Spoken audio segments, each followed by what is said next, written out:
पोहे, रवा अशा नेहमीच्या साहित्यातून आज खूप चमचमीत रेसिपी आपण बनवतोय। ही रेसिपी आपण एअर फ्रायरमध्ये सुद्धा बनवणार आहोत। तर यासाठी इथे मी 1 वाटी पोहे घेतले। पोहे 2 ते 3 वेळा स्वच्छ धुवून घेतल्यानंतर यातलं पाणी मी काढून टाकलं। यामध्ये त्याच वाटीने मोजून 1 वाटी रवा घातला आहे। पोहे जाड किंवा पातळ कोणतेही घेतले तरी चालेल। त्याचबरोबर रवासुद्धा तुम्ही इथे जाड किंवा बारीक कोणताही घेऊ शकता। हे मिक्स करायचं आहे। सुरुवातीला यामध्ये पाणी घालायचं नाही आहे। पोहे ओलसर आहेत त्यामध्येच हा रवा मी भिजवून घेतला। आता मी इथे अर्धी वाटी पाणी घेतलं आहे। थोडं थोडं घालत जायचं आहे, एकत्र जास्त पाणी घालायचं नाही आहे यामध्ये।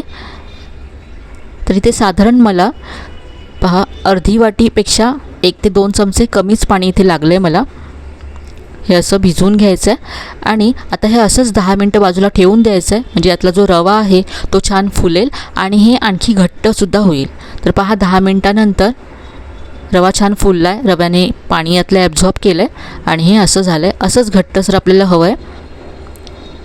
आता यामध्ये आपण पुढचं साहित्य घालूया। तर इथे मी किसलेलं गाजर घातलं आहे, स्वीटकॉर्नचे दाणे घातलेत, कांदा घातला बारीक चिरलेला, शिमला मिरची घातली आहे, कोथिंबीर घालायची आहे।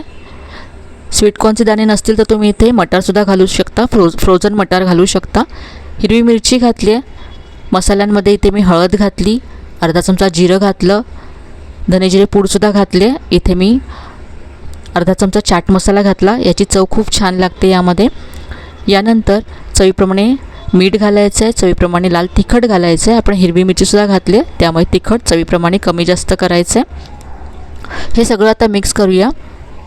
सगळं छान असं एकजीव करायचं आहे। यामध्ये आता अजिबात पाणी घालायचं नाही आहे। यामध्ये आपल्याला कुठलंच पीठ घालायची सुद्धा गरज नाही आहे, जसं तांदळाचं पीठ किंवा बेसन घालायची गरज नाही आहे। रव्यामुळेच याला खूप छान बाइंडिंग येते।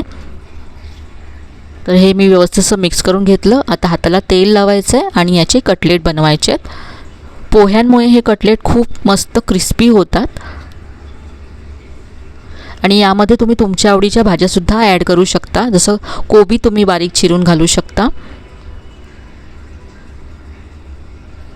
मुलांना टिफिनमध्ये देण्यासाठी सुद्धा अगदी झटपट होईल अशी ही रेसिपी आहे। यासाठी तुम्हाला काहीच पूर्वतयारी करायची सुद्धा गरज लागणार नाही।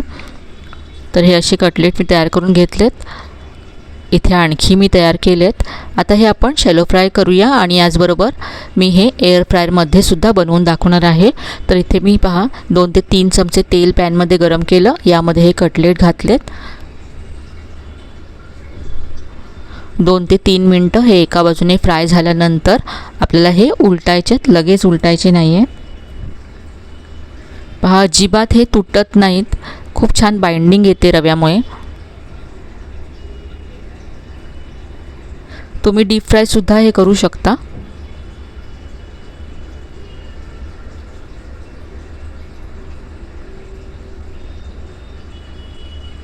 हे फ्राय होत आहेत तोपर्यंत आपण आणखी कटलेट एअर फ्रायरमध्ये ठेवूया। तर इथे पहा एअर फ्रायर घेतला आहे मी, याला मी आधी तेलाने ग्रीस करून घेतलं आहे आणि हे जे कटलेट आहे त्यांनासुद्धा थोडंसं तेल लावायचं आहे ब्रशने।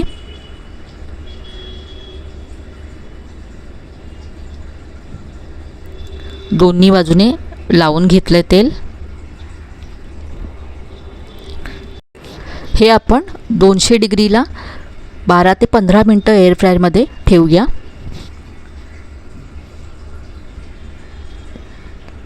इथे पहा हे शॅलो फ्रायसुद्धा झालेत आणि खूप मस्त असे क्रिस्पी झालेत, रंगसुद्धा खूप छान आला। तुम्ही वरूनच पाहू शकता किती छान दिसत आहेत। हे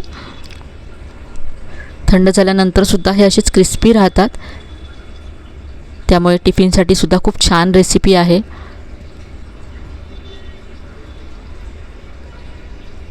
हे तयार आहेत आणि याबरोबरच एअर फ्रायरमधले सुद्धा इथे तयार झालेत।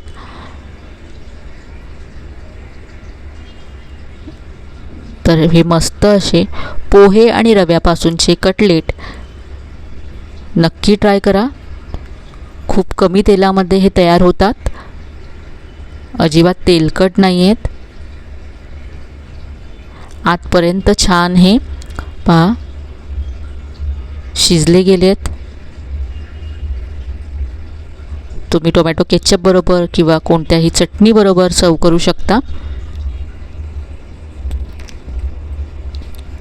तर ही मस्त अशी रेसिपी एकदा तरी नक्की ट्राय करा, तुम्हाला नक्कीच आवडेल अशी मला खात्री आहे. आजची रेसिपी तुम्हाला कशी वाटली कमेंटमध्ये कळवायला विसरू नका. रेसिपी आवडली असेल तर व्हिडिओला लाईक करा, शेअर करा. चॅनलला अजून सबस्क्राईब केलं नसेल तर नक्की सबस्क्राईब करा.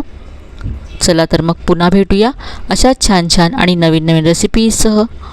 तोपर्यंत धन्यवाद.